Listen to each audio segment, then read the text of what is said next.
there. Welcome, civilians. You've arrived at the home of civilized and thought-provoking commentary.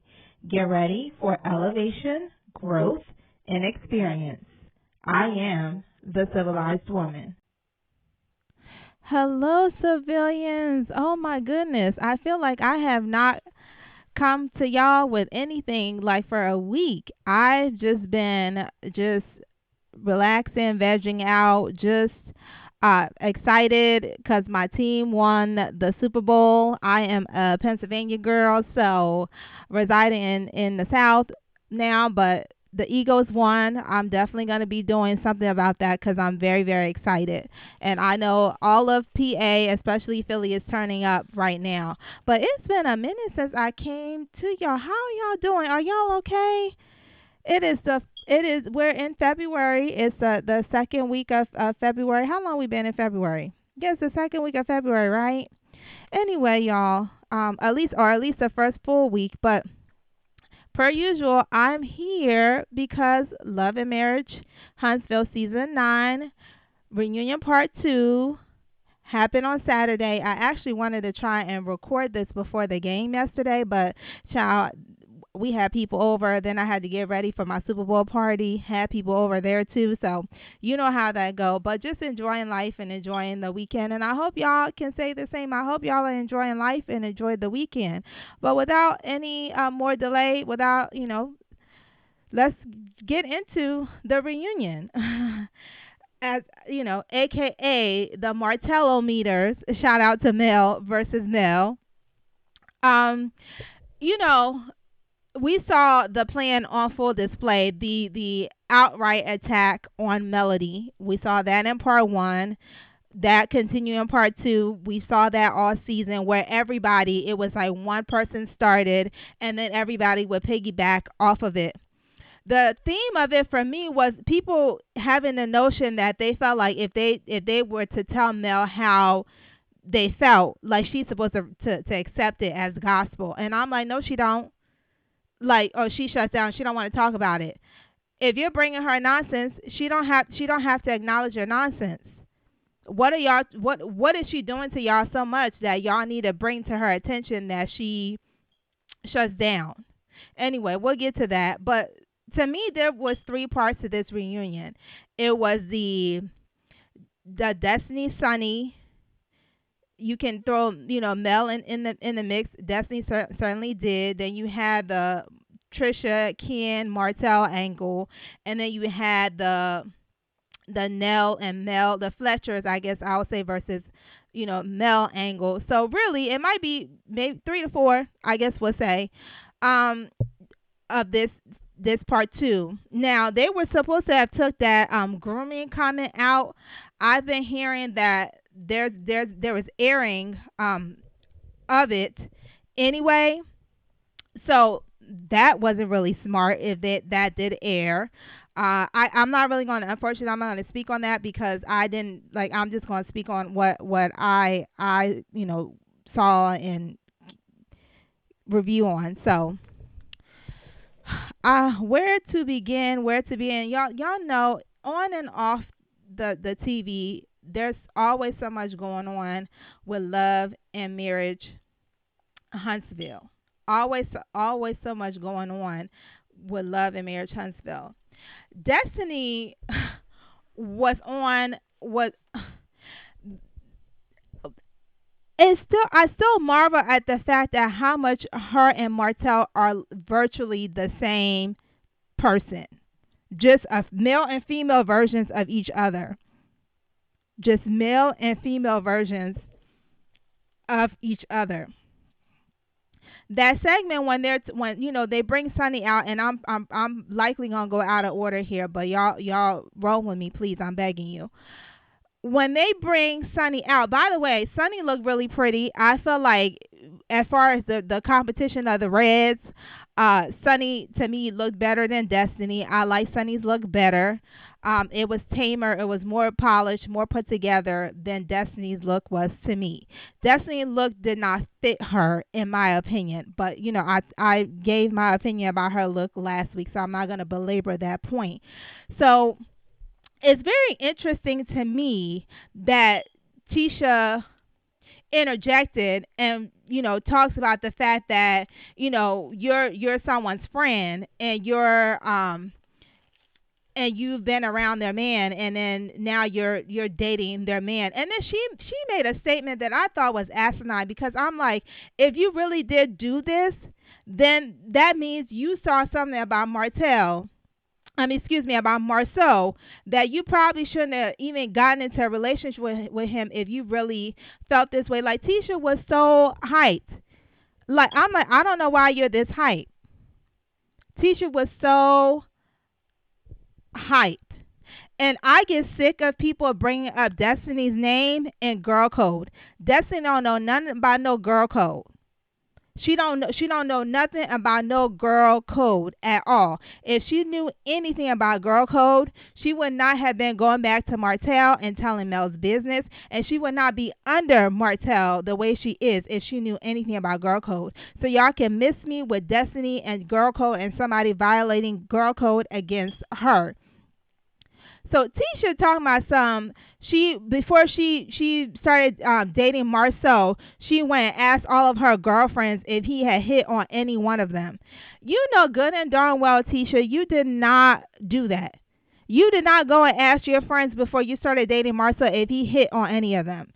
Because if the fact that you would even ask that means that he had demonstrated in some type of way that that's how he gets down, that he might be somebody that would be trying to run through the whole crew.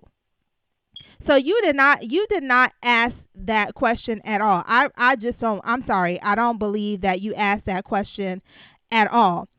And Destiny really needs to really seek professional help, for real. This girl legit thinks that Sunni and Moses came on the show because Moses wanted a way to have access to her. That's why he married Sunni to get back at her. I'm like, he had access to you on and off for years, even when he was with other people. He wouldn't have to go through all that if he wanted to continue to have access to you. If he wanted to continue to have access to you, he would not have to do all that to be able to have access to you whatsoever.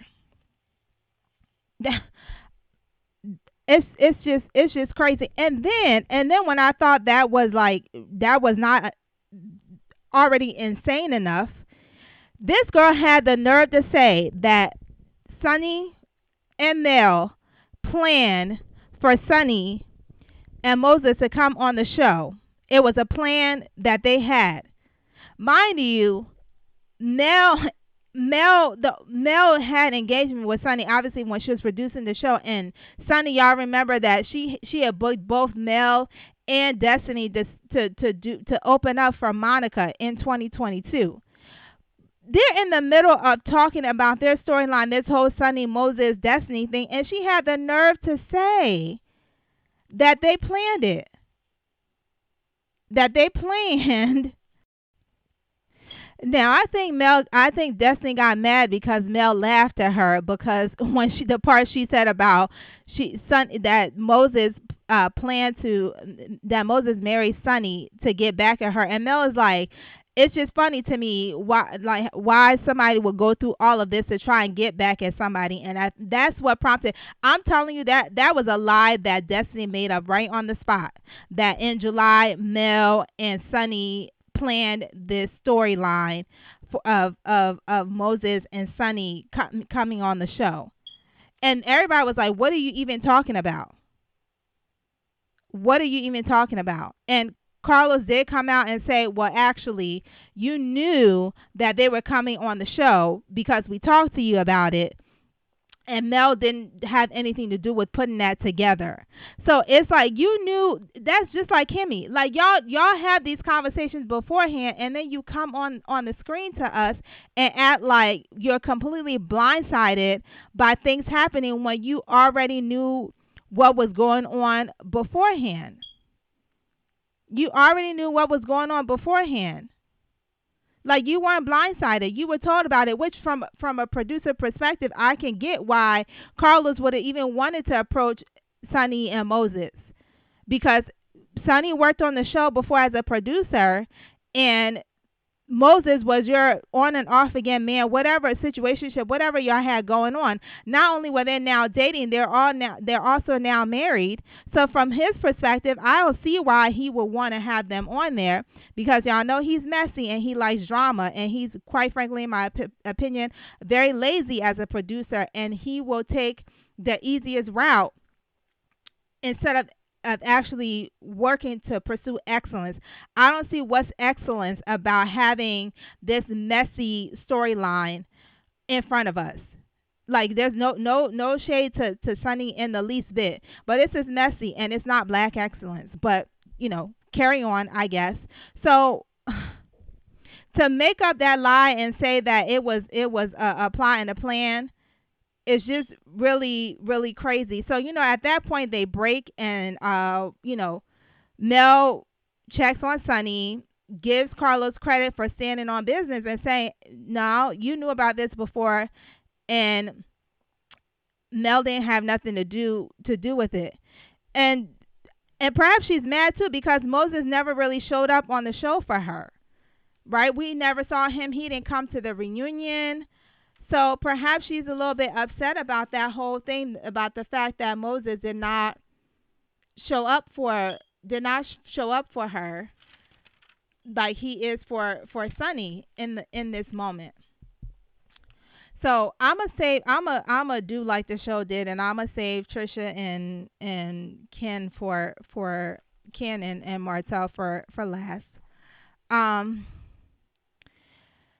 Destiny, they started out and they carried on with finishing off from Kimmy and Mel, and of course Destiny interjects in that and starts to talk like, Mel's not talking to you, but somehow, some way, I think she probably in her mind had like a timer. It was like, it's been X amount and Mel has not acknowledged me thus far, so now I need to interject because I need to have some kind of way to have some kind of engagement with Melody. So she goes ahead and interjects, and Mel, like, Mel's not talking to her, so Mel just aptly ignores her, like Mel does. Mel will, if somebody else that she's not talking to interjects, she will, veer from that, and she will continue to address the person that is talking to her, and then, Mel segues into Miss Nell, because Mel had concluded the whole thing, like, the Kimmy thing, we had talked about it beforehand, like, you knew what was up. And we were good. We chopped it up, and now we weren't. And then she went into the same thing with Nell, how she thought her and Nell were good, and then 6 weeks later she finds out that Nell was upset about something. And then Nell starts to get really emotional and talks about being pissed off, because, again, this whole, and her husband backs her up, this whole, I left my sick mother to come and counsel you. I'm sorry. Why in the world would you leave your sick loved one, especially your dying mother, to go and counsel people on their marriage? Surely those people would understand if you are not able to be available for them because you're going through this thing. No reasonable person would expect you or expect to get any kind of attention or your undivided attention when they know that you are going through something like that. So, Nell just simply says, I acknowledge that she feels how she feels, because, like, honestly, how can you respond to that? How can you respond to somebody saying, in essence, you're the reason why they weren't there fully for their dying mother? Like, what can you say that would not come off as being like a jerk, or what can you do? Like, are you supposed to say sorry for that? Especially from your viewpoint, where you don't feel like you leaned on them like that. The way they're saying it is not what you experienced. How are you supposed to combat that? And then, of course, Marcel, like, they all start to gang up on Mel. It's like, and Mel mentioned it when her and Sunny talked, when she brought up the Martello meters. It's like they all had their this person started, and then when a subject came up, like it's like they pass the baton to the next, and so they can talk about it, and then so on and so forth. Because all of a sudden, Marceau and them, there was no reason for them to open up and say anything. He now opens his mouth and he's talking about, like Nell not essentially not listening or taking in what Nell is saying. And I'm like, Mel can process what Nell said however she wants to. Like, I'm like, not you and your wife trying to counsel Mel. Mel can process however she wants to process. Mel don't have to take what y'all say as gospel. She can, you can bring up your feelings to her, but she don't have to take it. She don't have to own it. I was like, I was watching this like, wow, the gang up is really real. The gang up is very real. It's very, very real. It is crazy. The gang up is real. And Carlos, Destiny is not healed. Destiny does not speak like a person who is healed. Okay, Destiny does not speak like a person who is healed. For some reason, this part of the reunion was very Destiny heavy for my liking, because then they also started to talk about her and Lance, and and Nell chimed in and called Destiny out on being a liar, because that you don't typically forget when somebody tell you what their age is. You would not typically forget what their age is. So now it's like, you told me you were 42. So she's calculating how old Lance is, and she's like, well, there's 9 years, there is X amount of years between y'all. If I'm not mistaken, it was my understanding that Destiny was an 81 born individual, which would make this year her 43rd year. So, but don't hold me to it, but I'm not really sure. Just saying I'm grown. First of all, you don't act grown, so you might want to stop saying that. But what's wrong with saying your age? It's a blessing to age. There's so many people who don't get to see a new age. Why are you being shady about that? So, she didn't, at first Nell, I guess, was open to her and ingratiating to her, but she started to see some things that kind of gave her pause in terms of Destiny. Destiny is always messing with one of these people's sons or doing something, and she's out there dating, I guess, as she says, and there's no exclusivity between her and anybody, but I find it very messy how she kind of messes with some of these people's sons. Like, first it was Jalen, and then she moved on to Lance, which is Nell's son. So it just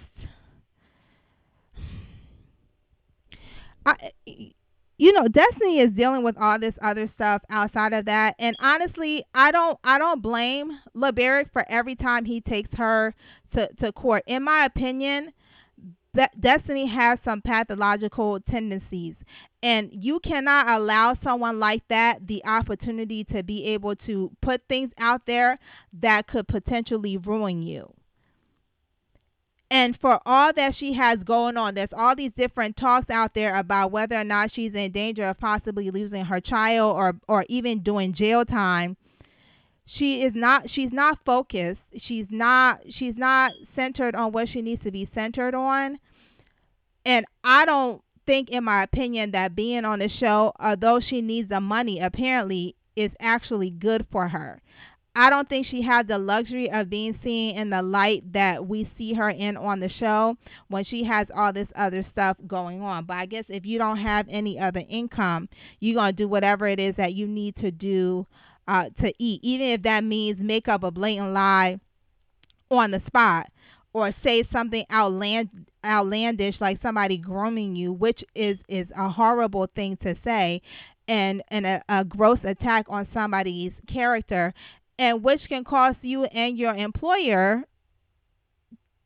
to get sued for slander. You can't say such things that's not true and say it as gospel and just think because you're on a TV show that somebody's just going to let it fly. No. So finally, it gets to Ken, Trisha, and Martell. And y'all know, if Martell don't do nothing else, he's going to be hella disrespectful. come hell or high water, rain or shine, he's gonna be hella respectful. He's gonna be hella disrespectful. Excuse me. So they start asking, every time Trisha even opens her mouth, getting ready to speak, it's like it's a lie is always gonna come out. It's very very. She doesn't have the ability to articulate or explain herself in a way where you can follow her explanation, her thought pattern, and really believe in what you are saying. So Carlos starts to ask her all these questions. Did you go over to Martell's house? What did y'all do? Did y'all sleep together? All of these things. And she says no to everything. And she says that actually Martell was in a word, some form of a gentleman. And so Carlos, of course, doesn't miss an opportunity. Asks Mel, and Mel's like, I don't know Trisha. I can't speak on her character, but I do know my ex, and I know he would screw anything with two legs. From what we've seen of her ex, Martell, I can't say she's wrong about that. I'm definitely going to go with her on that before I would go with Trisha on that. And Trisha is saying, well, I said that we didn't sleep together. And Mel's basically like, I'm not really going to, I'm giving you an out, letting you know I'm not speaking on you. But the person that you had this entanglement with, however, I know for a fact how he gets down. So, and then Martell picks the most opportune time to be an a-hole. Ken's right there, makes a joke about the fact that, makes a joke like him and Trisha did sleep together, and then Ken is like pissed. He don't find it to be funny, and Martell thinks it's funny because Martell is always going to be inappropriate, and he's always going to say something or do something to kind of embarrass whoever he's interacting with, whether it be a woman or a man. So knowing how everything kind of turned out with Ken and Trisha, that was not really a proper joke to make. And then they do the review for the last part. Before I even talk about that, I'm gonna be all the way honest. I don't see the need for a 3-part reunion. I don't see the need for a 3-parter. I think this could have been wrapped up in the most a 2-parter. That's my opinion. But we'll see what the last part brings. So they do a review of that, and then you see Marquez kind of on his knees trying to give Mel flowers, and him asking Martell if it's okay to get. I'm like, screw Martell. Who gives a heck what you asking Martell for? He ain't her daddy.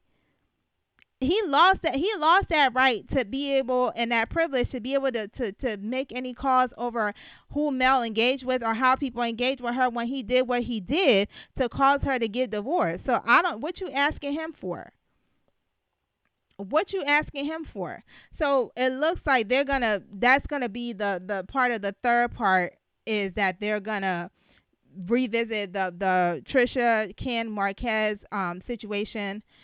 And then, they do a scene with Mel kind of talking about Miss Nell, kind of bigging her up and saying that she's the queen of this and everybody needs to pretty much bow to her. And y'all know Mel can get animated, so we'll see with that. And then it looks like Stormy is the quote-unquote special guest. I don't really understand why they're featuring her, if I'm being honest. She was there for the first half of the season, so I kind of feel like if you were going to have her on, perhaps you should have had her on for part 1. That would have made more sense than saving her for last. What are they going to do? Ask her opinion about the second half of the season or anything else that's going on when she walked away from the show? So not that much of a guess as far as I'm concerned. I don't know where this show is going to go now that Mel has left. I don't know what these people are going to do necessarily now that Mel has left. I do expect them, to be honest, to try and eat each other. They're going to eat each other alive, because the central and the focus point of which they can all attack has removed herself. So they don't have anything else now but to actually deal with each other, because, of course, they were all trying to compete, to knock her off her throne. now they're all going to be competing against each other to quote unquote claim the throne. I I think I heard that they may be filming the next season. And good luck, I guess, to them and how they're gonna turn out with the show. I do sincerely hope that they do not get to use Mel or mention her name or likeness in any way, shape, form, or fashion. That they just have to forge ahead, speaking about themselves. Period. So that's all I'm going to say for this part, and I will come back to y'all later on with more commentary. I definitely was lazy last week and took a little bit too much of a break than I needed to take, so I'm definitely going to get back on my job this week. Until next time. Please like, comment, share, and don't forget to subscribe. Thank you.